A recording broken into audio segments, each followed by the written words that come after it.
তোমাদের শুনতে অসুবিধা হলে আমাকে বলবে। আচ্ছা, এটা আগের দিন আমরা এই জিনিসটা দেখছিলাম, তো আমরা এখান থেকে একটু আগাই, তারপরে আবার এই জিনিসটা আবার আসবো। তো বেসিক্যালি যেটা হচ্ছে যে আমরা বুঝতে পারছি যে আনসার্টেনিটি ইজ দেয়ার। আমাদের দুটো অংশ, একটা হচ্ছে আমাদের ডিমান্ড আর একটা হচ্ছে ক্যাপাসিটি। ক্যাপাসিটি বলতে বোঝাচ্ছে যে আমরা একটা সেকশন ডিজাইন করব, সেই সেকশনটা কতটুকু বেন্ডিং মোমেন্ট নিতে পারে সেটা হলো তার ক্যাপাসিটি। আর উল্টা দিকে যদি ডিমান্ডের কথা বলি, ডিমান্ড হচ্ছে কত বেন্ডিং মোমেন্ট আসতে পারে, ডিপেন্ডিং অন তার ব্যবহার, তার যেটা ইউজ সেই অনুযায়ী একটা বেন্ডিং মোমেন্ট আসবে তার উপরে, সেটাকে বলতেছি আমরা ডিমান্ড। তো আমাদের স্বাভাবিকভাবেই বলতে চাচ্ছি যে আমাদের ক্যাপাসিটিটা ডিমান্ডের থেকে বেশি থাকতে হবে। এখন সমস্যাটা হচ্ছে ক্যাপাসিটি এবং ডিমান্ড দুটো অংশতেই অনেক আনসার্টেনিটি আছে, এবং সেই আনসার্টেনিটি গুলো কেন আসে সেটা নিয়ে আমরা আলাপ করছি। তাহলে আমাদের জিনিসটা হচ্ছে, এবং দেখা যাচ্ছে যে দুটাই কিন্তু একটা দুটা টার্মই একটা র্যান্ডম, তারা ভ্যারি করে যদি আমি অ্যাকচুয়ালি মাপি। একভাবে যদি আমি 100টা বিম নিয়ে তারপর সেগুলো টেস্ট করে দেখি, দেখা যাবে 100টা ডিফারেন্ট বেন্ডিং মোমেন্ট শো করবে, এবং এটার একটা ডিস্ট্রিবিউশন কেমন হবে আমরা দেখাচ্ছি। তার মানে স্বাভাবিকভাবে সেফটি এনশিওর করার জন্য আমাদের এমন ভাবে করতে হবে যে আমাদের যে টার্গেট, যে ফেলিওর না হয়, অর্থাৎ সবসময় যেন আমাদের ক্যাপাসিটিটা বেশি থাকে সেটা করতে হবে। এখন একটা করতে পারি আমরা ক্যাপাসিটিটা অন করতে পারি, বাট সেটা ইঞ্জিনিয়ারিং লিমিট হবে না, কারণ যদি খুব বেশি ক্যাপাসিটি এনশিওর করি না, সেটা কিন্তু মানে একবার যে দুদিকেই রক্ষা করা, যে আমার সাফিসিয়েন্ট সেফটিটাও আমি এনশিওর করতে চাই, এবং সেটা মানে আরবিট্রারি না, সেটারও একটা একটা একটা কোয়ান্টিটি, একটা হিসাব করে বের করতে চাই। সেম টাইম আমি খুব ওভার ডিজাইন করতে চাই না। এখানে এটা করা হচ্ছে সেটা হচ্ছে আমরা আমাদের যে ডিমান্ডটা সেটাকে আমরা বাড়াই ধরবো, অর্থাৎ একটা লোড ফ্যাক্টর দিয়ে আমি লোড গুলাকে বাড়াই ধরবো, ডিমান্ডটাকে আরো এলিভেটেড করে দিব। একই সঙ্গে আমার যা ক্যাপাসিটি আছে, যেটাকে আমরা নমিনাল স্ট্রেংথ বলতেছি। নমিনাল স্ট্রেংথ মানে কি একটু পরে আমরা সংজ্ঞা দেখবো। সো নমিনাল স্ট্রেংথটা হচ্ছে আমার ক্যালকুলেট স্ট্রেংথ। এটাকে আমার যা ক্যালকুলেশন করে যা পাবো সেটাকে আমরা একটু কমাই ধরবো। এই কম আর বেশি ধরা মানে হচ্ছে আমি আসলে ওই ডিস্ট্রিবিউটেড ভ্যালুটা না ধরে এমন একটা ভ্যালু ধরলাম যেটা আমার সেফ হবে। তাহলে আমরা যদি ইকুয়েশনটা দেখি, তার মানে এই যে এস এন, এখানে এই পর্যন্ত মানে আসছিলাম, এস এনটা হচ্ছে আমার ক্যালকুলেটেড ক্যাপাসিটি। ক্যাপাসিটিটাকে এখানে যেটাকে স্ট্রেংথ বলছি, ক্যাপাসিটিটাকে আমরা ফাই দিয়ে কমাই নেব। ফাইটাকে বলে স্ট্রেংথ রিডাকশন ফ্যাক্টর। তাহলে এই অংশটাকে বলবো আমরা ডিজাইন স্ট্রেংথ। সো ডিজাইন হবে গিয়ে নকশাটা, সেটা হচ্ছে আমার ডিমান্ডটাকে স্বাভাবিকভাবে বাড়াবো, তার মানে গামাটা বেশি হবে। এখানে যদি লোড ফর্মে দেখানো হচ্ছে যে লোডটাকে আমি বাড়াবো, লোড বাড়ানো মানে আসলে বেন্ডিং মোমেন্ট, যেটা রিকোয়ার্ড বেন্ডিং মোমেন্ট, এটাকে বাড়ানো। তো এটা শুধু বেন্ডিং মোমেন্ট না, বেন্ডিং মোমেন্ট হতে পারে, শিয়ার ফোর্স হতে পারে, এক্সিয়াল ফোর্স হতে পারে, সবগুলোই আমরা যা আমার মনে হচ্ছে বা হিসাব করে যা আসতেছে সেটাকে একটা সার্টেন লেভেল বাড়াবো, আরবিট্রারি বাড়াচ্ছি না। সবই আমি বললাম যে এটা আসলে স্ট্যাটিস্টিক্যাল এবং বিভিন্ন সার্ভের উপর ভিত্তি করে এগুলো আসছে। তার মানে ফ্যাক্টর গুলো পরেরটাকে আমরা যদি দেখি, ডেড লোডের জন্য ডেড লোডের ভ্যালুটাকে আমরা গামা ডি দিয়ে বাড়াবো, লাইভ লোডের ভ্যালুটাকে এলএল দিয়ে বাড়াবো। এটা আমরা যদি আগের প্রবলেমটা দেখি, আমরা একটা প্রবলেম করছিলাম যেখানে আমরা ডেড লোড বের করছিলাম একটা বিমের উপরে, লাইভ লোড বের করছিলাম। তার মানে এখানে আমরা দেখতে পাচ্ছি ডেড লোডটাকে আমরা একটা ফ্যাক্টর দিয়ে গুণ করবো, লাইভ লোডকে আরেকটা ফ্যাক্টর দিয়ে। এটাকে বলে পার্শিয়াল ফ্যাক্টর, কারণ দুইটাকে আমরা একসাথে চিন্তা করতেছি না। কারণটা কি? কারণ ডেড লোডে আমার আনসার্টেনিটি কম, কারণ আমি যেটা নিজে ডিজাইন করতেছি আমি নিজে জানি আমি এই গামা ডিটা একের থেকে বেশি হবে, বাট কম্পারেটিভলি লাইভ লোডের ফ্যাক্টরের থেকে কম হবে। তো লাইভ লোডটা যেহেতু আমি জানি যে একটা স্কুল বিল্ডিং এ কত আসবে, বাট ইভেন দেন এটার উপরে ডিজাইনারের কন্ট্রোল কম। একইভাবে এই ফ্যাক্টরগুলো ডিফারেন্ট, এবং ডিফারেন্ট কোডে আমরা ডিফারেন্ট ভ্যালু দেখবো। এই ফ্যাক্টরগুলোকে বলে পার্শিয়াল ফ্যাক্টর, যেহেতু এক একটা ক্ষেত্রে এক একটা, প্রত্যেকটার ডিপেন্ডিং অন মানে প্রত্যেকটার জন্য যেই রকম আনসার্টেনিটি আছে তার উপরে ভিত্তি করেই এই ফ্যাক্টরগুলো বের করা হয়েছে। এখানে আমরা একটু এখনই দেখবো। আচ্ছা, এখানে আসি ডিজাইন বেসিস। আমাদের দুই রকম ডিজাইন আমরা এখানে শিখতে যাচ্ছি। ডিজাইন মানে বুঝতেই পারতেছো, আসল কথা হচ্ছে এই যে আমাদের ডিমান্ডের সাথে সেটার সাথে মিলাই ক্যাপাসিটিটা অ্যাডজাস্ট করা। অর্থাৎ ডিজাইন করা মানে হচ্ছে, কিন্তু এটা প্রথমের দিন আমরা বলছি ডিজাইন মানে কি, ডিজাইন মানে হচ্ছে একটা প্ল্যান করা। একটা এখানে বিশেষ করে পার্টিকুলারলি এখানে একটা সেকশন কেমন হবে, সেকশনের একটা তো হচ্ছে আমি মানে কি রকম বিল্ডিং করব কি করব সেটা একটা ডিজাইন, কিন্তু স্পেসিফিক্যালি এখানে আসতেছি আমার একটা বিমের সাইজ কি হবে, তার মধ্যে কি রড দিব, একটা কলামের মধ্যে কিরকম ডাইমেনশন হবে, এই জিনিসগুলো হচ্ছে ডিজাইন। এখন এই ডিজাইনের বেসিক কথাটা হচ্ছে যেটা একটু আগে বললাম, সেফটি এনশিওর করতে হবে, অর্থাৎ আমার রিকোয়ারমেন্টের থেকে ডিমান্ডের থেকে আমার ক্যাপাসিটিটা বেশি করতে হবে। এটা দুইভাবে করা যায়। একটা মেথডের নাম হচ্ছে স্ট্রেংথ ডিজাইন, আর একটা হচ্ছে সার্ভিস লোড ডিজাইন। হ্যাঁ, আমরা এখান থেকে বোঝার চেষ্টা করি। আমরা যেটা এখানে করতে যাচ্ছি সেটা হচ্ছে স্ট্রেংথ ডিজাইন। সেখানে দেখো প্রথম পয়েন্টটা দেখি আমরা, লোড ফ্যাক্টর অর্থাৎ হাইপোথেটিক্যাল ওভারলোড স্টেজ মানে কি, মানে হচ্ছে একটু আগে যেটা বললাম যে ফ্যাক্টর দিয়ে আমি ডেড লোডকেও বাড়ায় নিব, লাইভ লোডকেও বাড়াবো। বলে ফেলি ফ্যাক্টরটা কত, সেটা হচ্ছে ডেড লোডকে আমি 1.2 দিয়ে গুণ করব, লাইভ লোডটাকে 1.6 দিয়ে গুণ করব। এটা প্রথম কথা হচ্ছে এটা কিন্তু অনেক বেশি লোড। হ্যাঁ, এমনি আমরা যে দেখছি ডেড লোডটা তো আমরা নিজের টেবিলটাও কিন্তু, তোমরা শুনতে পাচ্ছ তো না, লাইভ লোডের টেবিলটাও আমাদের ভ্যালুগুলো যথেষ্ট বেশি ভ্যালু। হ্যাঁ, তাকে আবার ফ্যাক্টর করছে, এই কারণে এটাকে বলা হচ্ছে হাইপোথেটিক্যাল ওভারলোড স্টেজ। মানে এটা আসলে নর্মাল সিচুয়েশন এটা হবে না, খুব এক্সট্রিম সিচুয়েশন। কত এক্সট্রিম সেটা একটু পরে আমরা দেখবো। তাহলে এটা হচ্ছে প্রথম কথা, হচ্ছে লোডটাকে ফ্যাক্টর করব। দ্বিতীয়ত হচ্ছে মেটেরিয়ালের স্ট্রেস লেভেল গুলো কি থাকবে সেটা আমরা একটু দেখি। মেটেরিয়ালের লেভেল গুলোকে আমরা নন লিনিয়ার, অর্থাৎ একদম মেটেরিয়াল লেভেলে স্ট্রাকচারটাকে আমরা একদম তার ফেলিওরের কাছাকাছি নিয়ে যাব, অর্থাৎ নন লিনিয়ার ইনইলাস্টিক রেঞ্জে যাব আমরা একটু পরে। এই জন্য আমি প্রথম যেটা স্লাইড বাদ দিয়ে গেছি, এখন আবার ব্যাক করব। কংক্রিটের বেলায় কংক্রিটকে আমি এফসি প্রাইম পর্যন্ত যাব, আর স্টিলকে তার ইল্ড পর্যন্ত চিন্তা করব। এটা দুটা একসাথে রিচ করতে পারে অথবা কোনোটা আগে রিচ করতে পারে। এই যে আমাদের ডিজাইন মেথড, এই মানে এইখানে মেটেরিয়াল স্ট্রেস লেভেল বলতে বোঝাচ্ছে এইগুলো ধরে আমি আমার ক্যাপাসিটিটা ক্যালকুলেট করব, এবং এই যে ক্যাপাসিটি ক্যালকুলেট করব এই মেথডটাকে আমরা বলতেছি ইউএসডি মেথড। হ্যাঁ, তার মানে এখানে আমি লোডটাকে বাড়াবো হাইপোথেটিক্যাল ওভারলোড, ম্যাটেরিয়ালটাকে তার একদম ফেলিয়ার পর্যন্ত ধরবো। এই মেথডটাকে বলে আলটিমেট স্ট্রেংথ ডিজাইন। খেয়াল করো, স্ট্রেংথ ডিজাইন ইউএসডি মেথড, এটাই কিন্তু আমাদের মেথড। কারণ এখানে আলটিমেট কেন বলা হচ্ছে, কারণ এটা একদম আমি ফাইনাল সিচুয়েশনে লোডটাকে আমি একদম তার স্ট্রেংথ, মেটেরিয়ালটাকে তার স্ট্রেংথ পর্যন্ত নিয়ে যাচ্ছি। তো এটা হচ্ছে আমাদের যে মেথড। এছাড়াও আরেকটা মেথড আছে যেটা আমাদের এখন আমরা ব্যবহার করি না, যেটা আগে একসময় ব্যবহার হতো, সেটাকে বলে সার্ভিস লোড ডিজাইন। তাহলে সার্ভিস লোডে আমরা মানে জিনিসটা করবো কিভাবে, খেয়াল কর, দুটা অংশ কিন্তু, একটা হচ্ছে ক্যাপাসিটি আর ডিমান্ড। এখানে ডিমান্ড অংশটাকে আমি লোডটাকে বাড়াবো না, লোডটা যা আছে তাই 1.2 বাড়াবো না, 1.6 বাড়াবো না, as it is dead load plus life load রাখবো। এই লোডটাকে আমরা বলি সার্ভিস লোড। সার্ভিস লোড মানে নর্মাল সার্ভিস লাইফে লোডটা এর থেকে বেশি হবে না, তো এটাকে আমরা হাইপোথেটিক্যালি বাড়াচ্ছি না, এক নম্বর পয়েন্ট। দুই নম্বর হচ্ছে কিন্তু এর আগের বার আমরা স্ট্রেংথ পর্যন্ত নিয়েছিলাম, এখানে আমরা মেটেরিয়ালের মধ্যে ফ্যাক্টর অফ সেফটিটা অ্যালাউ করে দেবো। অর্থাৎ মেটেরিয়ালে যদি আমার এফসি প্রাইম যদি তার ক্রাশিং স্ট্রেংথ হয় বা যদি ইল্ড হয় 60,000 PSI, তাহলে আমরা তার মোটামুটি রাফলি অর্ধেক ধরবো, অর্থাৎ ফ্যাক্টর অফ সেফটি 2 এখানে এনশিওর করবো। এই যে মেথডটা, তার মানে এখানে ওয়ার্কিং ক্যাপাসিটিটা, এই অ্যালাউয়েবল ক্যাপাসিটিটা কম হবে, ক্যাপাসিটিটা রাফলি অর্ধেক হয়ে যাবে। অ্যাকচুয়াল যেই সেকশনটা যেই মোমেন্টে ভেঙে যাওয়ার কথা বা এফসি প্রাইম বা এফওআই যেখানে রিচ করার কথা, তার অর্ধেক আমি ধরবো। এই মেথডটাকে বলে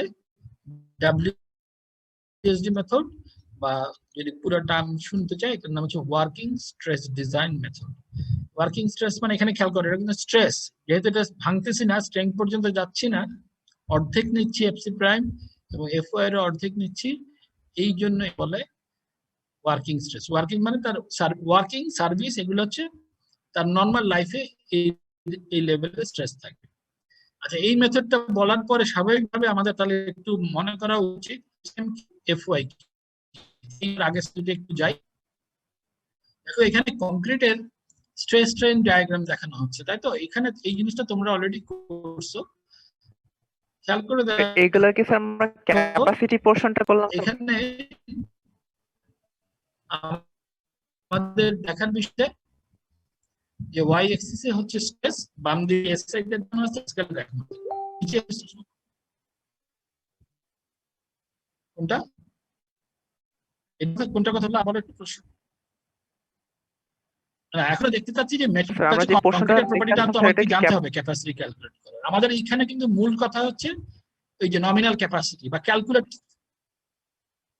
কোনটা কথা বলছে, এটার কথা বলছো নাকি আমি আগের স্লাইডের কথা বলতেছি?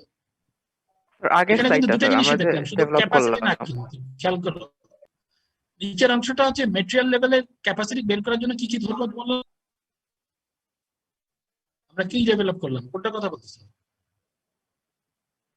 স্যার ডিজাইন বেসিস এই পোর্শনটার কথা বলছিলাম যে। আচ্ছা এখানে যেটা আরেকবার বলি এখান সেটা দিয়ে হচ্ছে, এখানে আমরা ও যেটা প্রশ্ন করলো, যখন আমি স্ট্রেং ডিজাইন, হ্যাঁ ঠিক আছে, আচ্ছা বলে আরেকবার বলি। এখানেও কিন্তু মূলত প্রথম যে কথাটা হচ্ছে আমি আমার ডিমান্ডটা কিভাবে বের করতেছি, ডিমান্ডটাকে আমি বাড়াই ধরতেছি ফর স্ট্রেং ডিজাইন, আর মেটেরিয়ালকে আমি তার ইল্ড এবং এফসি প্রাইম পর্যন্ত, তার তার ফেলিয়ার পর্যন্ত ধরতেছি, ফেলিয়ার বা ইল্ড পর্যন্ত ধরতেছি ফর ক্যালকুলেটিং ক্যাপাসিটি। তার মানে এই অংশটা হচ্ছে ক্যাপাসিটি অংশটা, আর উপরে যেটা বললাম সেটা হচ্ছে ডিমান্ড অংশটা। তার মানে এখানে বোঝাই যাচ্ছে এখানে এটাকে বাড়ায় একটা ফ্যাক্টর অফ সেফটি এনশিওর করলাম। একইভাবে করব এই এফসি প্রাইম এফওয়াই ইউজ করে, সেখানে ফাই ইউজ করে আমি কমাই ধরবো, এটা হচ্ছে স্ট্রেং ডিজাইন। একইভাবে তার কাউন্টার পার্ট আছে, লোডটা বাড়াবো না, আমি বরঞ্চ স্ট্রেংথটাকে অর্ধেক ধরবো, সেটাকে বলে ওয়ার্কিং স্ট্রেস, রাফলি যদি বলি। এইবার আমরা একটু মেটেরিয়াল লেভেলে চলে যাই, কারণ মেটেরিয়ালটা আমাদের বুঝতে হবে। মেটেরিয়াল ভ্যালুগুলো খেয়াল করো, সিলিন্ডার স্ট্রেংথ কিরকম করছো না তোমরা ল্যাবে, নিজেরাই সিলিন্ডার বানাইছো মিক্স ডিজাইন করে করে করে 3টা করে সিলিন্ডার তোমরা মেশিনের মধ্যে দিছো, মেশিনে দিয়ে সেগুলোকে ভাঙছো, যত লোডে ভাঙছে তাকে ক্রস সেকশনাল এরিয়া দিয়ে বের করে সেটাকে বলতেছো তোমরা এফসি প্রাইম। তো এটা হচ্ছে বেসিক্যালি একটা কংক্রিটের যেটা তৈরি করা হয়েছে সেটার 28 দিনের সিলিন্ডার স্ট্রেংথকে আমরা বলি কম্প্রেসিভ স্ট্রেংথ।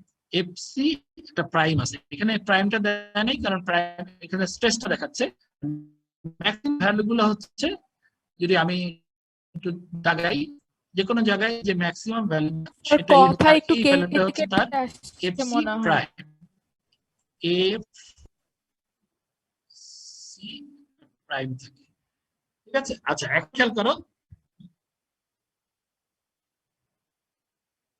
আচ্ছা তাহলে কি একটু আবার সবাই কি শুনতে পাচ্ছ আমাকে, অন্যরা শুনতে পাচ্ছ?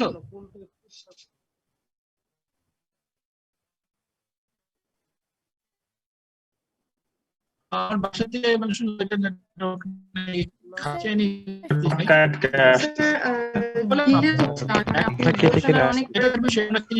হচ্ছে স্ট্রিং দিকে তাকাই, স্ট্রিং গুলা মোটামুটি দেখতে পাচ্ছি যত বেশি।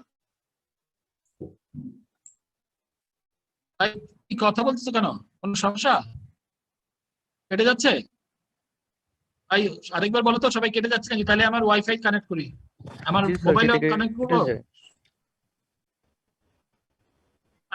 শুনতে অসুবিধা হচ্ছে না? মানে বলো।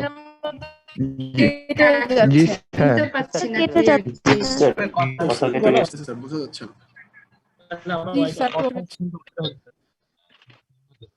নেটওয়ার্ক তো ভালো আছে,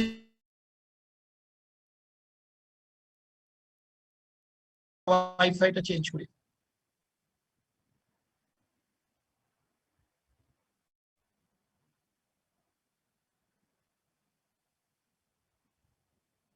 আচ্ছা আবার শুরু, মোবাইল দিয়ে কানেক্টেড হয়ে গেলাম। আচ্ছা এখানে যেটা দেখার বিষয় সেটা হচ্ছে আমাদের যেটা আরেকবার বলি সেটা হচ্ছে এই যে ম্যাক্সিমাম স্ট্রেংথটা, মনে করো এইটা, তার মানে এই ভ্যালুটা হচ্ছে 28 দিনের cylinder strength 4 KSA, maximum value এই কার্ভটা।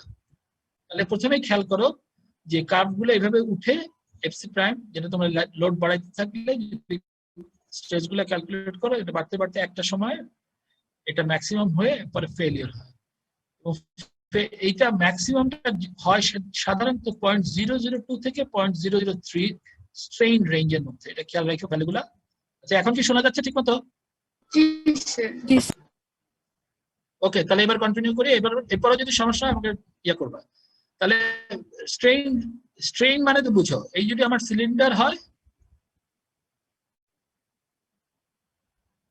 আমি যখন লোড দিচ্ছি এটা যতটুকু শর্ট হচ্ছে এটাকে আমি লেংথ দিয়ে টোটাল লেংথ দিয়ে ভাগ দিয়ে আমি স্ট্রেইনটা পাচ্ছি স্ট্রেইন। তাহলে এই স্ট্রেইন গুলোর ভ্যালুগুলো একটু খেয়াল করি যে 002 আর 003 মাঝখানেই সবচেয়ে বড় ভ্যালুগুলো আসতেছে। এবং আরেকটা জিনিস খেয়াল করার বিষয়, যত বেশি হাই স্ট্রেইন তত এটা কুইকলি ফেল করতেছে, বেশি স্ট্রেইন হচ্ছে না, পিকটা রিচ করার পরে ফলিং ব্রাঞ্চটা খুব তাড়াতাড়ি হয়, এটাও খেয়াল করলাম। ঠিক আছে, তাহলে এটা হচ্ছে কংক্রিটের কম্প্রেসিভ স্ট্রেংথ আমরা পাচ্ছি ম্যাক্সিমাম ভ্যালু, যেটা 28 দিন পরে সিলিন্ডারের উপরে টেস্ট করলে যে ম্যাক্সিমাম লোডটা পাই তাকে ক্রস সেকশনাল এরিয়া দিয়ে ভাগ দিলে আমরা এটা বের করতে পারি। তাহলে এটা হলো আমাদের কংক্রিটের প্রপার্টি। এবার আমরা কি স্টিলটা দেখি। স্টিলের বেলায় আমরা খেয়াল করি, বাম দুটো ছবি একই, বাম দিকের ছবিটা যদি খেয়াল করি এটাও তোমরা ল্যাবে টেস্ট করছো, এটা কিভাবে টেস্ট করে দেখছো মনে হয়। এরকম একটা আঁকা খুব কঠিন, এরকম একটা জিনিস থাকে, এরকম একটা চিকন একটা জিনিসের মধ্যে আমি এই সাইড দুই পাশে একটু মোটা থাকে, এটাকে আমরা টান দিই, তাই না, থ্রেডেড থাকে, এটাকে টান দিয়ে আমরা ছিঁড়ি, তাই না। এটা করছো মানে ল্যাবে, এটা করে তোমরা এই গ্রাফটা আঁকছো, তোমরা করছো মনে হয় 60 গ্রেডে, এই গ্রাফটা তোমরা টেস্ট করছো। এবং যেটা যখন লোড বাড়তে থাকে, বাড়তে বাড়তে একটা সময় থেমে যায়, একটা সময় দেখা যায় যে তোমার কাটাটা বাড়তেছে না কিন্তু এটা লম্বা হচ্ছে, সেটাকে আমরা বলি ইল্ড। সেই ভ্যালুটা ইল্ডের পরে এটা আবার কাটাটা আবার লোডের কাটাটা বাড়তে থাকে। আমাদের যে মেশিনটা এগুলোকে বলে কনস্ট্যান্ট স্ট্রেইন মেশিন, অর্থাৎ এটা একই স্ট্রেইনে টেনে যাচ্ছে। কিন্তু তাহলে লোডটা প্রথম ইনিশিয়াল অংশে লোডটা বাড়তে থাকে, লোডটা বাড়তে বাড়তে একসময় লোডের কাটা থেকে থেমে যায় কিন্তু এটা লম্বা হতে থাকে, এটাকে বলে ইল্ড। যেমন এখানে ইল্ডিং হচ্ছে, এটা হচ্ছে ইল্ড, এটা ইল্ড, এটা। যত বেশি স্ট্রেংথ বাড়তে থাকে ইল্ড পোর্শনটা কমতে থাকে, কমতে কমতে যেটা হয় একটা সময় ইল্ডটা সই করে না। ঠিক আছে, আচ্ছা এখন দেখো ইল্ডের পরে একটা সময় আবার লোডটা বাড়তে থাকে, এই অংশটা যে আবার দেখো লোড বাড়তেছে, এটাকে বলে আমাদের স্ট্রেইন হার্ডেনিং। ঠিক আছে, এই বাড়তে বাড়তে একটা সময় গিয়ে ম্যাক্সিমাম হয়, এই ম্যাক্সিমামটা হওয়ার পরে এটা একটা পরে কিছুক্ষণ কাটা থেমে এরপরে এটা পড়ে গিয়ে আবার এটা ফ্র্যাকচার হয়ে যায়, একটা সময় গিয়ে ফ্র্যাকচার, এই পয়েন্টটাকে বলে ফ্র্যাকচার পয়েন্ট, এই সময় ছিঁড়ে যাচ্ছে। তার মানে এটা টেনশনে এরকম ভাবে প্রপার্টিটা হয়ে একসময় ফ্র্যাকচার হয়ে জিনিসটা ছিঁড়ে যায়। আমরা এই অংশটা যদি খেয়াল করি তাহলে ইউনিট গুলো দেখো, স্ট্রেইনটাকে 002, তার মানে এটা হচ্ছে 200 দিয়ে গুণ করলে এই ভ্যালুটা আসলে কত, আসল স্ট্রেইনটা কত, এটা 200 কে 0.002 দিয়ে গুণ করলে যেটা আসবে সেটা।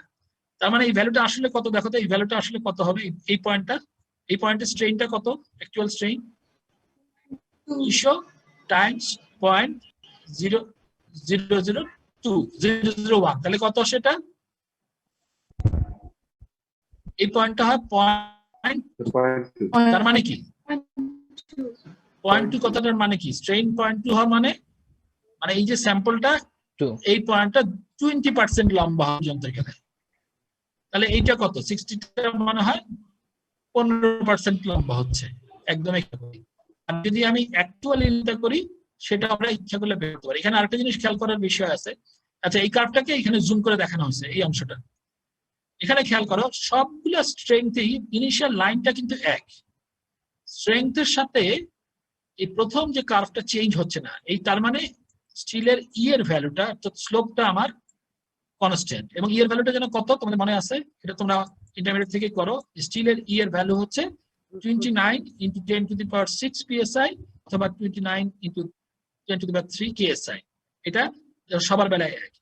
কিন্তু এখানে যেটা দেখার বিষয় যে 40 গ্রেডে যত লম্বা ইল্ড হচ্ছে 60 গ্রেডে ইল্ডের পরিমাণ কম, 80 গ্রেডে আর একটু কম, আর 120 যে গ্রেড 120 মানে হচ্ছে 120 ksi যেটার ইল্ডিং, সেটাও কিন্তু ইল্ডিংটা আসলে সই করতেছে না, সেটা বের করার জন্য এরকম একটা অফসেট নিয়ে বের করতে হয়, সেটা এখানে দেখানো হয়েছে, সেটা আপাতত আমাদের দরকার নেই।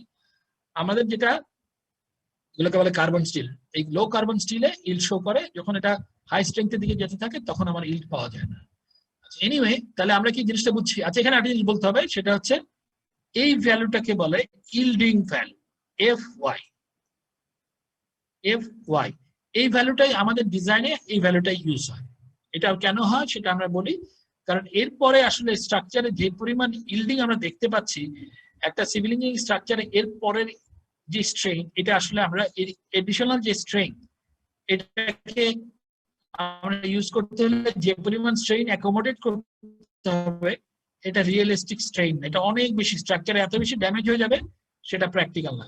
আমাদের জন্য এটাই বিয়ন্ড, যেটা বিয়ন্ড ইলটা আমাদের স্ট্রাকচারে আমাদের ক্যাপাসিটি ক্যালকুলেশনে কোনো কাজে লাগবে না। বাট এটা খেয়াল রেখো ভবিষ্যতে আমরা দেখবো সিসমিক ডিজাইনে ওই অংশটা হিসাব করতে হয়। বাট আপাতত আমাদের ক্যাপাসিটি বলতে আমরা বুঝবো স্ট্রাকচারটা এফওআই তে রিচ করছে, একটু আগে আমরা দেখলাম এফওআই তে রিচ করা মানে স্টিল তার ক্যাপাসিটি রিচ করে যাচ্ছে। এখন এখানে আরেকটা জিনিস খেয়াল করার বিষয় আছে, আমরা কংক্রিটের টেস্টটা করলাম কম্প্রেশনে, আর এইখানে আমরা যেটা দেখতেছি এটা হচ্ছে টেনশনে দেখতে পাচ্ছি স্টিলের প্রপার্টিটা। হ্যাঁ, তোমরা নিজেরা ল্যাবে করছো, সিলিন্ডারটা তোমরা ভাঙছো কম্প্রেশনে, আর এটা হচ্ছে টেনশনে তোমরা এটাকে ছিঁড়ছো, ফ্র্যাকচার পর্যন্ত গেছো। আচ্ছা, কিন্তু লক্ষণীয় বিষয় হচ্ছে স্টিলের বেলায় এই প্রপার্টিটা কম্প্রেশনে এক্স্যাক্টলি এক। অর্থাৎ আমি যদি এই এটাকে যদি এরকম লোড না দিয়ে এই ডাউনওয়ার্ড লোড দিতাম এবং এমন ভাবে এনশিওর করতাম যে এটা স্যাম্পলটা বাকলিং হচ্ছে না, তাহলে দেখা যেত যে এটা নিচের দিকে এক্স্যাক্টলি একইভাবে একই এক্স্যাক্টলি এটা মিরর ইমেজ হতো নিচের দিকে। এবং এই প্রপার্টিটা যে এই রডটা 60 গ্রেড টেনশনে ছিঁড়ে এটা এক্স্যাক্টলি 60 গ্রেডে কম্প্রেশনে ফেল ক্রাশিং হবে। এটা কিন্তু স্টিলের একটা প্রপার্টি, এটা মাথায় রাখবা। এটা আমাদের অনেক জায়গায় কাজে লাগবে, যেহেতু আমরা করতে যাচ্ছি এটা, এই প্রপার্টিটা আমাদের কাজে লাগবে। ওকে, তাহলে আমরা এই জিনিসটা বুঝতে পারলাম প্রপার্টিটা সম্পর্কে। আর এখানে তাহলে আমি যদি এখন বলি কততে কত স্ট্রেইনে এটা ফেল করছে, এটা বলতে পারবো আমরা? এই ভ্যালুটা কত এটা বলতে পারবো? এটা বা এখানে যদি বলি এই করসপন্ডিং স্ট্রেইনটা কত আমরা বের করতে পারবো? পারবো না? আমরা হুকস ল ইউজ করলে পাবো স্ট্রেইন ইকুয়াল টু হচ্ছে স্ট্রেস বাই ই, তাই না? তাহলে আমি যদি এফ এর ভ্যালু 60 কেএসএ বসাই, ই এর ভ্যালু যদি আমি 29 কেএসএ বা 29 ইন্টু 10⁻³ কেএসএ বসাই, তাহলে আমি পাবো যে 60 গ্রেড রড 0.0, এখানে দেখো 0.002 স্ট্রেইনে ইল্ড করে। তাহলে এই ভ্যালুটা আমরা একটু মনে রাখি যে স্টিলের বেলায় 60 গ্রেডের বেলায়, সবার বেলায় না, 60 গ্রেড রড যদি হয় তাহলে আমার এই ভ্যালুটা হবে 0.002 হচ্ছে তার ইল্ডিং স্ট্রেইন। এটা আমার কাজে লাগবে ভবিষ্যতে, আমরা আপাতত মনে রাখি। এবার এটা একটু বললাম এই কারণে, কারণ আমাদের প্রপার্টি গুলো বোঝা খুবই জরুরি। আমরা এই প্রপার্টিটা বহু জায়গায় আমাদের কাজে লাগবে এখন থেকে। তাহলে এটা আমরা বুঝলাম। এবং এখন যেটা আরেকবার এখানে আসি যে মেটেরিয়ালটাকে আমরা এফসি প্রাইম পর্যন্ত যাচ্ছি, স্টিলটা এফওয়াই যাচ্ছি ফর ক্যালকুলেটিং একটা নমিনাল স্ট্রেংথ ক্যালকুলেশনে এটা আমরা কাজে লাগাবো। এখন আবার একটু ফিরে যাই, সেটা ডিজাইন কোড গুলোর নাম কি? ডিজাইন কোড গুলাকে বলে কোড এবং স্পেসিফিকেশন। সেটা এটার জিনিসটা মানেটা কি এটা একটু বোঝার চেষ্টা করি। দেখো, আমরা যখন ইঞ্জিনিয়ারিং শিখতেছি, আমরা এসে স্কুলে এসে আমরা ইউনিভার্সিটি এসে শিখতেছি, তাই তো? কিন্তু আগেকার দিনে কিন্তু জিনিসটা ছিল কি, এটা বংশ পরম্পরায় মানুষ, মিস্ত্রিরা তার ছেলে মেয়েদেরকে শিখাইতো, সে তার ছেলে মেয়েকে শিখাইতো, এইভাবে একটা বংশ পরম্পরায় থাকতো। কিন্তু আজকালকার দিনে যেটা হচ্ছে, জ্ঞানটা একটা জায়গায় লেখা আছে। এখন মানুষের এক্সপিরিয়েন্সটা লেখার একটা তো বইয়ে থাকে, কিন্তু at the same time regulation ফর্মে লেখার জন্য এটা কোডে থাকে, যে কি করলে তুমি স্ট্রাকচারটাকে তোমার ডিজায়ার্ড পারফরমেন্স করতে পারবা। তার মানে বিভিন্ন কোড আছে, কোড অফ প্র্যাকটিস বলে এগুলোকে, বা বিল্ডিং কোডও বলে। ইন্টারন্যাশনাল বিল্ডিং কোড বা আইবিসি নামে একটা কোড আছে, আমেরিকান কোড। এটাকে বলে কনসেনসাস কোড, অর্থাৎ এটা কিন্তু বাধ্যতামূলক না। এটা আমেরিকা তো ফেডারেল কান্ট্রি, অনেকগুলো স্টেটের সবাই মিলে এটা ঐক্যবদ্ধভাবে এই একটা কোডে রিচ করছে, কিন্তু এই কোডটাও সবাই যে যার মতো কোনো কোনো স্টেটে এক একজন এক একভাবে জিনিসটাকে অ্যাডপ্ট করছে। আর আমাদের জন্য এই আইবিসির একটা অংশ এটার সাথে মিলামিলা যেটা করা হয়েছে সেটা হচ্ছে আমেরিকান কংক্রিট ইনস্টিটিউটের এসিআই কোড। হ্যাঁ, এটা কিন্তু আমরা যেটা ফলো করি এটা হচ্ছে এই কোডটা। এই কোডটার নাম হচ্ছে building code requirement for structural concrete. এটাকে বলে 318, সংখ্যাটা কিছুই না, যেটা আগের দিন বলছিলাম 318, কমিটিটার নাম্বার হচ্ছে 318।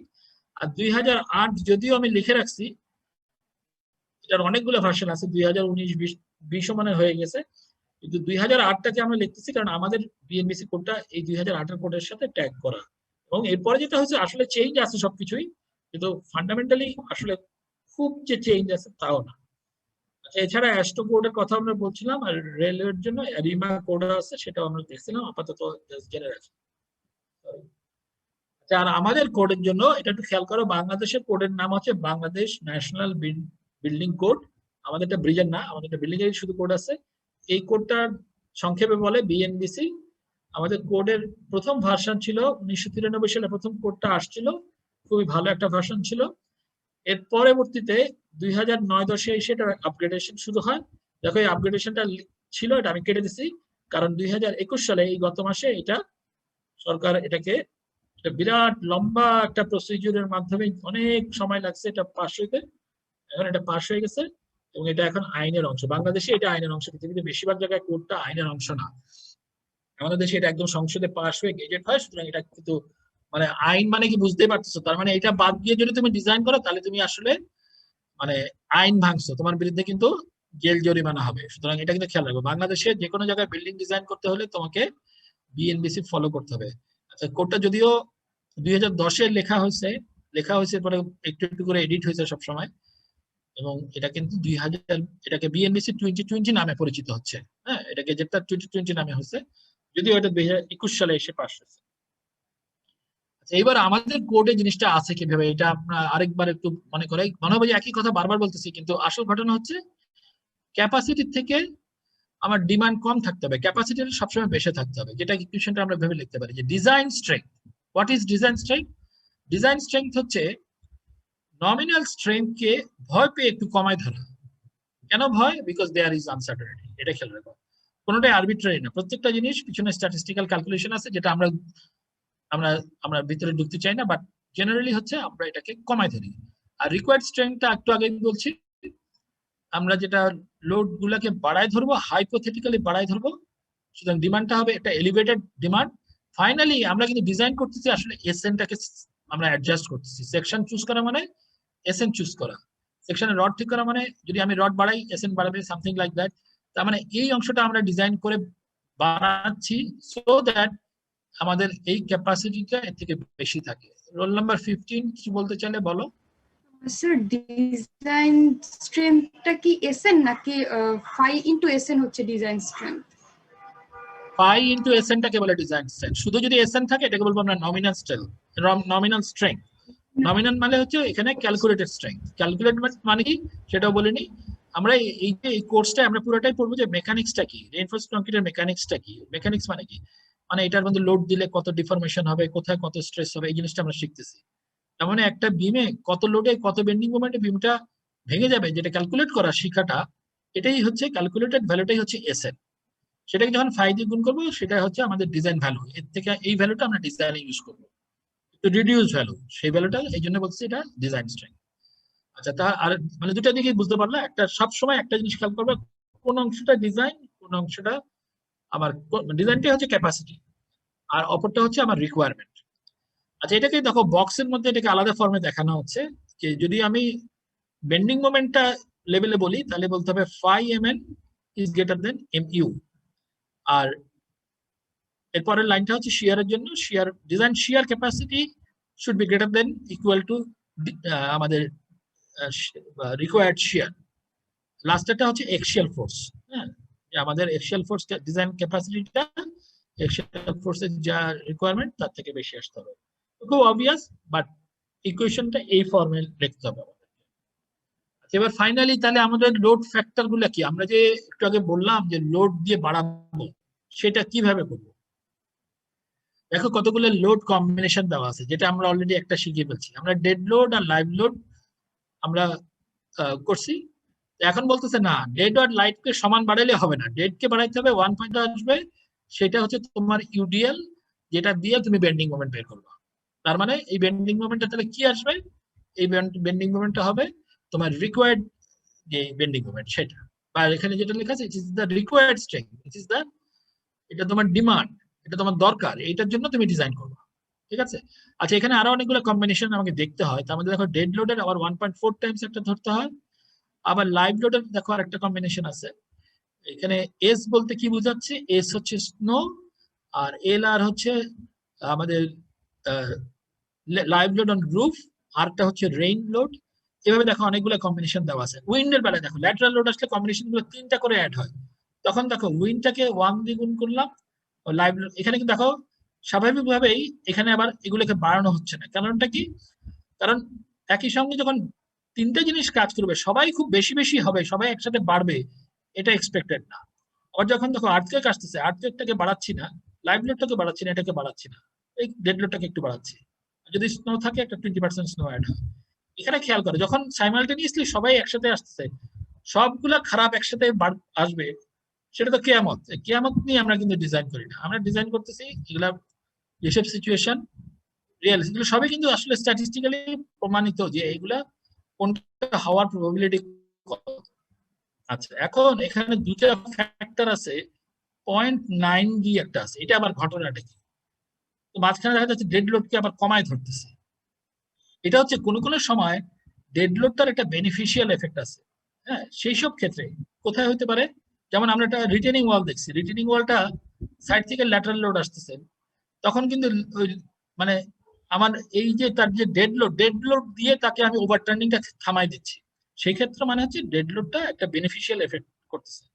এখানে যেসব কম্বিনেশনে ডেড লোডটা বেনিফিশিয়াল এফেক্ট দিচ্ছে, সেখানে আমাদের খারাপ সিচুয়েশনটা কখন হবে? ডেড লোড যদি কম আসে, ডেড লোড কিন্তু কমই আসতে পারে, কিন্তু দেখছি যে এটা কিন্তু এই যে আমাদের ডিস্ট্রিবিউশন, এটা কিন্তু মিনের ডানেও থাকে বামেও থাকে। সুতরাং যে ক্ষেত্রে আমার বেনিফিশিয়াল এসে সেখানে কমটা ধরাটাই আমার কনজারভেটিভ, সেটা আমরা এভাবে ধরবো। এটাকে সবাই বুঝছো? আচ্ছা, এখন তার মানে আলটিমেটলি দাঁড়াচ্ছে কি? আলটিমেটলি দাঁড়াচ্ছে এই যে উপরের দিকে যদি আমরা ছবিটা দেখি, যে এরকম একটা র্যান্ডম ডিস্ট্রিবিউশন আছে, আমি লোড গুলাকে বাড়াই ধরতেছি, আমার যে ডেড লোড এবং লাইভ লোডকে আমি বাড়াই ধরতেছি, বাড়াই ধরে আমি মনে করো এইখানে চলে আসতেছি। মানে আমি যদি অনেকগুলা লোড নিয়ে করতাম, তাহলে আমি আসলে ধরতেছি হয়তো এরকম একটা লোড, আমি ইচ্ছা করে এখানে এখানে একটা দাগ দিলাম, তার মানে তারপরে একটু খুব অল্প ক্ষেত্রে এর থেকে বেশি লোড আসতে পারে। আমি যে সিচুয়েশনটা ধরতেছি এটা অলমোস্ট এমন একটা সিচুয়েশন যার থেকে বেশি লোড হওয়ার সম্ভাবনা খুবই কম। কত কম? এই যে নিচে একদম পরিষ্কার করে লিখে দেওয়া আছে যে আমি যে লোড গুলা বাড়াই ধরলাম, এর থেকেও বেশি আসার সম্ভাবনা মাত্র 1000-এ একটা। অর্থাৎ এই যদি পুরো কার্ভটা যদি 1000 হয়, এরিয়াটা যদি 1000টা কেস আমি যদি সিচুয়েশন চিন্তা করি, 1000টা কেসে একটা কেসে এর থেকে বেশি লোড আসতে পারে। এটা কি বুঝতে পারছো সবাই? মানে আমি আসলে এমন একটা লোড ধরতেছি, এই লোডটা বেশিরভাগ ক্ষেত্রে আসলে এদিকে থাকবে, খুবই সামান্য ক্ষেত্রে এর থেকে বেশি লোড আসতে পারে। আমি আসলে অনেক বড় একটা লোড, ধরো আমি এখান থেকে যদি গুণ করে আমি যে লোডটা পাচ্ছি, এটা একটা বড় লোড, এই লোডটা আমি এর থেকেও বেশি আসার সম্ভাবনা খুব কম। ঠিক আছে, এটা কি সবাই বুঝছো? আচ্ছা, বুঝে থাকলে খুব ভালো কথা, আমরা পরের স্লাইডে চলে যাই। তার মানে লোড গুলাকে আমরা বাড়াই ধরছি। লোড 15 বলে ফেলো প্রশ্ন। স্যার, এই যে এখানে যে কম্বিনেশনে উইন্ড আছে, আবার হচ্ছে গিয়ে রেইনও আছে, স্নো আছে, ওইখানেও কি ওই একই কারণে ওই যে উইন্ডের সাথে যখন রেইন আর স্নো, তখন এটা বেনিফিশিয়াল দেখে ওর ফ্যাক্টরটা হাফ ধরা হয়েছে? না না না, সরি, এটা কিন্তু তা না। এখানে লাইভ লোডের এটা মানে আচ্ছা এখানে বলি, এই যে যেমন স্নোটা 0.2 ধরা হয়েছে, যেই সময় আর্থকুয়েক হবে সেই সময় তোমার বরফ পড়ে সব ডুবে আছে, সেটা আশা করা হচ্ছে না। ধরা হচ্ছে যে যখন তোমার আর্থকুয়েক হবে, এই আর্থকুয়েকটা কিন্তু একটা বড় আর্থকুয়েক, এটা আমরা পরে দেখবো, এটা কিন্তু ছোটখাটো আর্থকুয়েক না, এটা একটা এক্সট্রিম আর্থকুয়েকের জন্য ফোর্স আমরা বসাই। তার মানে যখন এক্সট্রিম আর্থকুয়েক ধরবো, সেই সময় ডেড লোড আছে, লাইভ লোড আছে পুরা, আর তার সাথে পুরা আমার স্নো লোড, যেটা যে স্নোটা আমরা বেশি করে ধরি, বেশি মানে কি সেটাও একটা ওয়েদার প্যাটার্ন থেকে ধরি, তার মানে সেটা কিন্তু হওয়ার সম্ভাবনা কম। তার মানে সেক্ষেত্রে আমরা লোডটাকে ধরে নিচ্ছি, লোডের স্নোর পরিমাণটা কম। আমাদের দেশে সব আমরা স্নো ধরবো না, এখানেও তাই। দেখো, যখন আমরা রেইন ধরবো, রেইন হয়তো কোথাও জমে আসে বা সেরকম সিচুয়েশন, সেক্ষেত্রে আমরা খুব কম অংশ সাস্টেইন ধরবো, যখন অনেকগুলা এক্সট্রিম সিচুয়েশন একসাথে কাজ করতেছে। তুমি রাইটলি পয়েন্ট করছো, এটা কিন্তু বেনিফিশিয়াল এফেক্ট না। যেখানে 0.5, এটা হচ্ছে একই সঙ্গে যখন সাস্টেইন অবস্থায় আছে, এটা কিন্তু অনেক কম হওয়ার সম্ভাবনা বেশি। তার মানে আমরা জিনিসটা বুঝতে পারছি, এগুলা হচ্ছে এক্সট্রিম মানে স্যার সিনারিও গুলো আমরা একসাথে প্রেডিক্ট এতগুলা করার চেষ্টা করছি, ডিজাস্টার শুধু হবে? আমরা না, এটা পিছনে স্ট্যাটিস্টিক্স করা যায়। এটা এক্সপেক্টেড না, এক্স্যাক্টলি তুমি যেটা বলছো এক্স্যাক্টলি তাই, সেটাই। দেখো একই সঙ্গে খেয়াল করে দেখো, উইন্ড আর আর্থকুয়েক একসাথে ধরাই হোক দেখা, কোনো কম্বিনেশনে Thank you, উইন্ড sir. আর আর্থকুয়েক একসাথে নাই, একসাথে উইন্ড আর আর্থকুয়েক নাই মানে কি? খেয়াল করো, এখানে যে উইন্ড, সেটা কিন্তু একটা মনে করো একটা মনে করো সিডরের মতো একটা উইন্ড, হিউজ একটা উইন্ড, সেই উইন্ডো আসলো, আবার আর্থকুয়েকটা আসলো। এটা কিন্তু ছোটখাটো আর্থকুয়েক না, এই আর্থকুয়েকটা হচ্ছে এই 1897 সালে যে আর্থকুয়েক হয়ে মানে ভয়ানক আর্থকুয়েক হয়েছিল। যেই সময় ভয়ানক আর্থকুয়েক হবে সেই সময় আমার ওরকম ঝড় একই সময় হবে, এটা কিন্তু হওয়ার সম্ভাবনা অলমোস্ট ইম্পসিবল, এটা হবে না, স্ট্যাটিস্টিক্যালি এটা হওয়ার সম্ভাবনা নেই। ঠিক আছে, সুতরাং একইভাবে এই কম্বিনেশন গুলো এক্সট্রিম সিনারিও গুলোকে প্রেডিক্ট করা হচ্ছে। আমরা তাহলে পরের স্লাইডে চলে যাই, তাহলে আমরা আস্তে আস্তে জিনিসগুলো আরো ক্লিয়ার হবে। এইবার আমরা দেখি স্ট্রেংথ রিডাকশন ফ্যাক্টর, এটা এই অংশটা কোন অংশটা সবাই বুঝতে পারছো? এটা হচ্ছে ক্যাপাসিটিটাকে আমরা যে ক্যালকুলেট করব, যেটাকে আমরা নমিনাল স্ট্রেংথ বলতেছি, এইটাকে আমরা কত কমাবো, সেটার অংশটাই হচ্ছে এইটা। তাহলে আমরা প্রথমেই দেখি এটা কমাবো আমরা কত। এটা কমাবো ডিপেন্ডিং অন মেম্বারটা কোথায় আছে। টেনশন কন্ট্রোল এটা আমরা পরে বুঝবো। টেনশন কন্ট্রোল বলতে বোঝায় বিম, তার মানে বিমের জন্য আমরা 90% ধরবো। আমরা যদি পাই যে 100 কিপ ফিট মোমেন্ট, আমার একটু ভয় লাগতেছে, আমি এটা 90 কিপ ফিট আমি 5 দ্বিগুণ করে পাবো। একইভাবে কম্প্রেশন কন্ট্রোল, অর্থাৎ যদি আমার এটা এই মেম্বার হয় আমরা দেখবো কলামের বেলায় কম ধরবো, যদি শিয়ার থাকে শিয়ারের বেলায় ভয় আছে। আচ্ছা এখানে খেয়াল করো এটা মানে কি, একটু সংক্ষেপে যদি বলি, আমরা এটার উপরে অনেকবার কথা বলবো। সেটা হচ্ছে বিমের বেলায় টেনশন কন্ট্রোল যখন ফেলিয়ার হয় এটা ওয়ার্নিং দেয়। আমরা বিমের বেলা আমরা এমন ভাবে ডিজাইন করবো যে আমরা অনেক ওয়ার্নিং পে ডিজাইন করবো, অর্থাৎ বিমের ফেলিয়ারটা হওয়ার আগে আমরা টের পাবো, যেটা কলামের বেলায় এই টেরটা পাওয়া যায় না, যেটা তোমরা জানো রানা প্লাজাতে দেখছো যে সেই ওয়ার্নিংটা সাধারণত পাওয়া যায় না। শিয়ারের বেলাও তাও, শিয়ারের বেলা শুধু তাই না, শিয়ারের রেজাল্ট গুলো খুব স্ক্যাটার্ড। যেখানে যেখানে আনসার্টেনিটি বেশি এবং যেখানে যেখানে ওয়ার্নিং নাই এবং যেসব মেম্বার ফেল করলে আমার ক্যাটাস্ট্রফিক্যালি স্ট্রাকচারের একটা বড় অংশ ফেল করে, সেই সব ক্ষেত্রে আমরা ভয় পাবো বেশি, সেক্ষেত্রে ফ্যাক্টর গুলো আমরা কম ধরবো। অর্থাৎ নমিনাল স্ট্রেংথ আমি হিসাব করে যা পাচ্ছি তার থেকে অনেক কম ধরবো। এই ভ্যালুগুলো কিছুটা স্ট্যাটিস্টিক্যাল কিছুটা আরবিট্রারি। অনেক কিছু কিছু ক্ষেত্রে দেখো কলামের বেলায় আমি 0.65 দিয়ে কমাবো, পরবর্তীতে দেখবো এটা আসলে তা না, তারও থেকেও কম। অর্থাৎ ডিপেন্ডিং অন আমার আনসার্টেনিটি, অর্থাৎ আমি তো স্ট্রেংথ ক্যালকুলেট করতেছি, স্ট্রেংথের মধ্যে আমার এফসি প্রাইম আছে, এফ ওয়াই আছে। যেসব ক্ষেত্রে এফসি প্রাইমের উপরে বেশি ডিপেন্ডেন্ট সেগুলো কংক্রিটের বেলায় এটার আনসার্টেনিটিটা বেশি, স্টিলের বেলায় আনসার্টেনিটি কিছুটা কম, সেটাও একটা ইস্যু। ওয়ার্নিং দিচ্ছে কি দিচ্ছে না সেটাও একটা ইস্যু। আবার স্ট্রাকচারাল যে মেম্বারটার কথা বলছি মেম্বারটার ইম্পর্টেন্স কত, একটা কলাম ফেল করলে যত ক্যাটাস্ট্রফিক হবে একটা স্ট্রাকচার পড়ে যাওয়ার একটা সম্ভাবনা আছে, কিন্তু একটা বিম ফেল করলে, ফেল করুক এটা কিন্তু আমরা চাই না, বাট ফেইলের কনসিকুয়েন্সটা কি সেটা আমাকে বিবেচনায় নিতে হবে। যেসব ফেল করলে স্ট্রাকচারে ক্ষয়ক্ষতির পরিমাণ খুব লার্জ হবে সেটাকে আমরা বেশি গুরুত্ব দিয়ে সেক্ষেত্রে আমরা আমাদের ক্যাপাসিটি গুলোকে আর একটু কমায় ধরবো। বেসিক্যালি এই কনসেপ্টটা হচ্ছে তাই। এবার লাস্টে দেখো, তার মানে এবার দেখো ক্যাপাসিটির বেলায় আমি কিন্তু এবার কার্ভের বাম দিকে আছি, আমি ফোর্সটাকে কমাই নিচ্ছি, অর্থাৎ আমি এখন এরকম একটা জায়গায় আছি যেটা হচ্ছে এখানে দেখো এইবার ঠিক আছে, দেখো এসএন কে কমায় আমি এসডি ধরতেছি, অর্থাৎ নমিনাল স্ট্রেংথ কে 5 দিয়ে গুণ করে এসডি ধরতেছি, যেটা আগের ছবিতে হয়তো অতটা স্পষ্ট নাই। অর্থাৎ এইবার আমার এই যে হ্যাজ, এটা হচ্ছে দা প্রবাবিলিটি অফ এক্সিডিং বা প্রবাবিলিটি এর থেকেও কম স্ট্রেংথ হওয়ার সম্ভাবনা। অর্থাৎ যদি 100টা তুমি স্যাম্পল বিম টেস্ট করো এবং ক্যালকুলেট করে দেখো যে তাদের ক্যাপাসিটি আসার কথা ছিল সে 200 কিপ ফিট, কিন্তু দেখলাম যে কোনো কোনো ক্ষেত্রে এই 100টার মধ্যে আমাদের এই কয়টা জায়গায় আমার তার থেকে কম আসবে, এবং সেটা আসলে কত, সেটা হচ্ছে মাত্র একটা, 100তে একটা, 100তে একটা ক্ষেত্রে এই যে আমার এর থেকে কম আসার সম্ভাবনা আছে।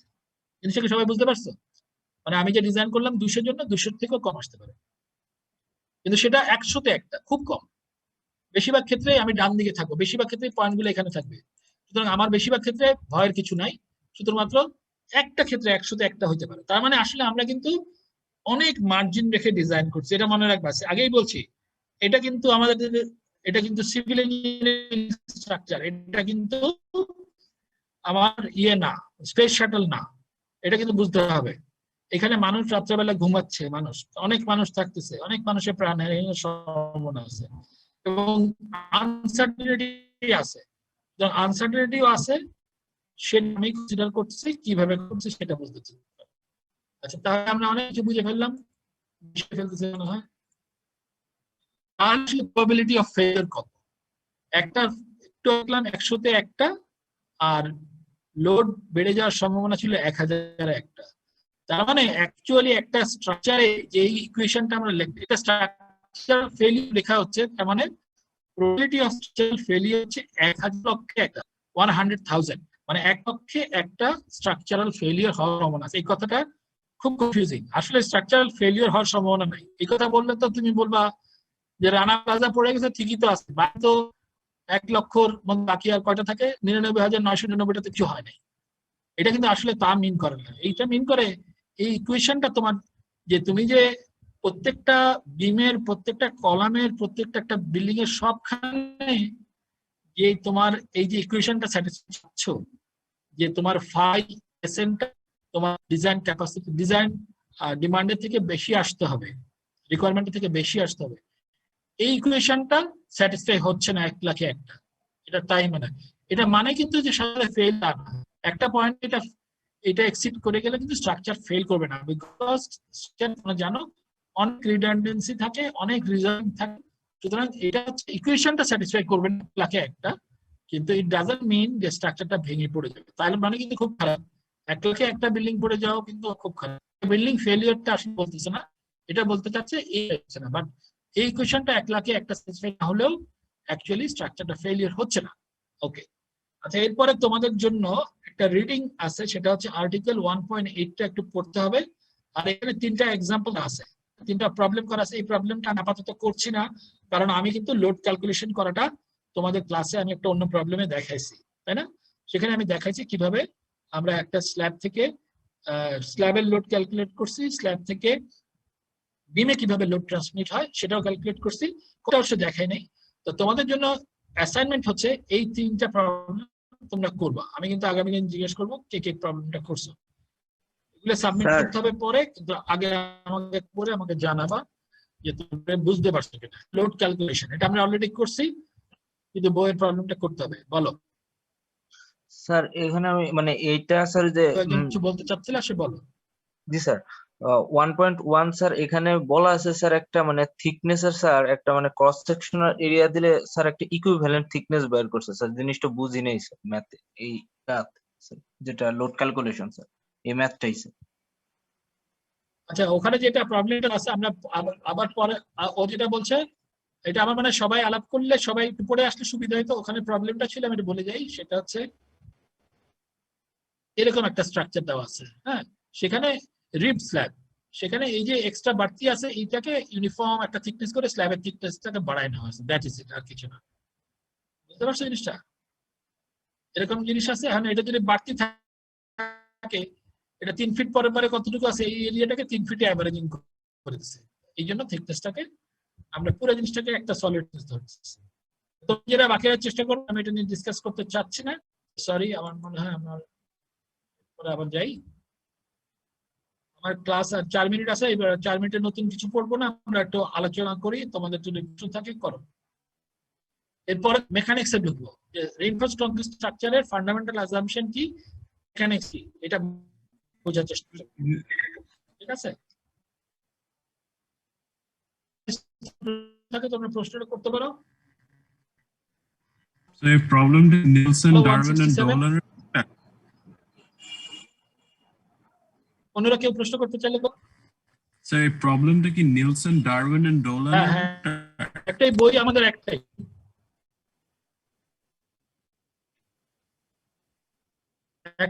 বই, যেটা যখন হ্যাঁ একটাই বই আমাদের, রিসার্চের বইটাই আমাদের স্যার, বই। আর অন্য কোনো কথা বলতে একটা বই, বুক, এটা আমাদের বই মানে অন্য বইয়ের কথা যদি কোনো সময় বলে দিব। বলো